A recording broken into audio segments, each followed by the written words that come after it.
लो देखो, पाठ का नाम है नाखून क्यों बढ़ते हैं। पाठ का नाम क्या है? नाखून क्यों बढ़ते हैं। इसके लेखक है हजारी प्रसाद द्विवेदी, है ना। नाखून क्यों बढ़ते हैं के लेखक कौन है? हजारी प्रसाद द्विवेदी। परीक्षा में पूछ सकता है कि नाखून क्यों बढ़ते हैं के रचनाकार कौन है, चाहे रचयिता कौन है, चाहे लेखक कौन है, चाहे निबंधकार कौन है, तो कौन है? हजारी प्रसाद द्विवेदी। इसका कुछ भी पूछे, हजारी प्रसाद द्विवेदी। समझ गया। हजारी प्रसाद द्विवेदी का इसमें लेखक परिचय हम करेंगे। नाखून क्यों बढ़ते हैं कि लेखक हजारी प्रसाद द्विवेदी का लेखक परिचय करेंगे। इसमें क्या रहता है लेखक परिचय में, ये परीक्षा में जो ऑब्जेक्टिव क्वेश्चन आता है इसमें से बहुत ज़्यादा ऑब्जेक्टिव क्वेश्चन आता है, इसलिए इसको ध्यान में रख करके जो भी लिखा गया इसको क्या करना, याद कर लेना। समझ गया। चलो, तो हजारी प्रसाद द्विवेदी का जन्म कब हुआ? 1907 ईस्वी में। इसमें जितना भी देख रहा है ना सब ऑब्जेक्टिव के लिए है। किसके लिए है? ऑब्जेक्टिव। 4 ऑप्शन में से वो ऑप्शन छेकना रहता है। तो हजारी प्रसाद द्विवेदी का जन्म कब हुआ था? सन 1907 ईस्वी में। कब हुआ था? 1907 ईस्वी में। कहाँ हुआ था? आरत दुबे के छपरा। आरत दुबे के छपरा में, बलिया उत्तर प्रदेश में। समझ गया। हजारी प्रसाद द्विवेदी का जन्म कब हुआ? 1907 में। कहाँ हुआ? छपरा में हुआ, आरत दुबे क्षेत्र का, है ना। किस प्रदेश में? उत्तर प्रदेश में। यानी किस राज्य में? उत्तर प्रदेश राज्य में, बलिया क्षेत्र में, बलिया जिला है। इसका निधन कब हुआ? हजारी प्रसाद द्विवेदी का निधन यानी मृत्यु, देहांत कब हुआ? सन 1979 में। चाहे सन बोला जाता है तो उसे कोई दिक्कत नहीं, इसलिए 1979 ईस्वी में। जन्म हुआ 1907 ईस्वी में, निधन हुआ 1979 ईस्वी में। कहाँ हुआ निधन? दिल्ली में। कहाँ हुआ निधन? दिल्ली में।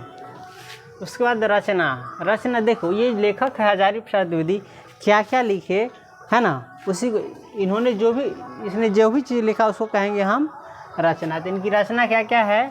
अशोक के फूल। परीक्षा में किस प्रकार से पूछेगा?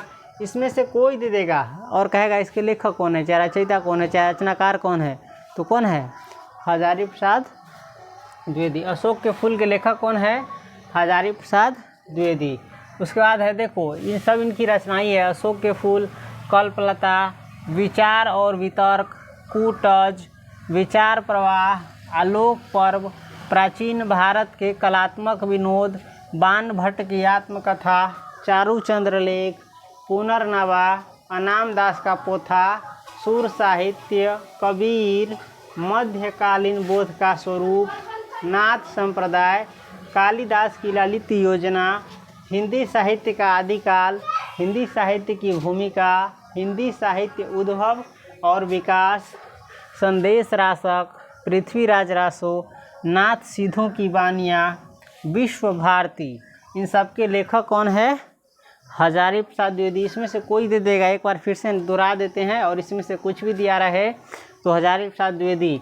अशोक के फूल, कल्पलता, विचार और वितर्क, कूटज, विचार प्रवाह, आलोक पर्व, प्राचीन भारत के कलात्मक विनोद, बाण भट्ट की आत्मकथा, चारू चंद्रलेख, पुनर्नवा, अनाम दास का पोथा, सुर साहित्य, कबीर, मध्यकालीन बोध का स्वरूप, नाथ संप्रदाय, कालिदास की ललित योजना, हिंदी साहित्य का आदिकाल, हिंदी साहित्य की भूमिका, हिंदी साहित्य उद्भव और विकास, संदेश रासक, पृथ्वीराज रासो, नाथ सिद्धों की बानियाँ, विश्व भारती। इन सब के लेखक कौन है? हजारी प्रसाद द्विवेदी। इनको पुरस्कार, चाहे उपाधि, चाहे सम्मान, इन तीनों का एक ही मतलब होता है। इसको कौन कौन सा सम्मान मिला, पुरस्कार मिला? देखो, साहित्य अकादमी पुरस्कार मिला। परीक्षा में पूछेगा कि हजारी प्रसाद द्विवेदी को कौन सा पुरस्कार मिला, 4 ऑप्शन दिया रहेगा, अगर इसमें से एक दिया रहेगा साहित्य अकादमी पुरस्कार तो यही होगा। तो इसको हजारी प्रसाद द्विवेदी को कौन पुरस्कार मिला? साहित्य अकादमी पुरस्कार। और कहे, और ये परीक्षा में क्वेश्चन पूछा भी है, हजारी प्रसाद द्विवेदी को साहित्य अकादमी पुरस्कार किस पर मिला? तो आलोक पर्व पर। किस पर? आलोक पर्व जो इनकी रचना है इसके लिए मिला इसको साहित्य अकादमी पुरस्कार। उसके बाद इसको पद्म भूषण भी मिला भारत सरकार की ओर से। क्या मिला? पद्म भूषण भी। उसके बाद डी लिट भी मिला। क्या मिला? डी लिट यानी डॉक्टर ऑफ लिटरेचर भी मिला। और इसके बाद संकलन चाहे संकलित समझो। ये जो चैप्टर है नाखून क्यों बढ़ते हैं, किनसे संकलित है या किनसे लिया गया है, तो हजारी प्रसाद द्विवेदी ग्रंथावली से लिया गया है। क्या परीक्षा में पूछेगा नाखून क्यों बढ़ते हैं किनसे संकलित है, तो हजारी प्रसाद द्विवेदी ग्रंथावली से। समझ गया, नोट कर लिया है, हैं? चलो नोट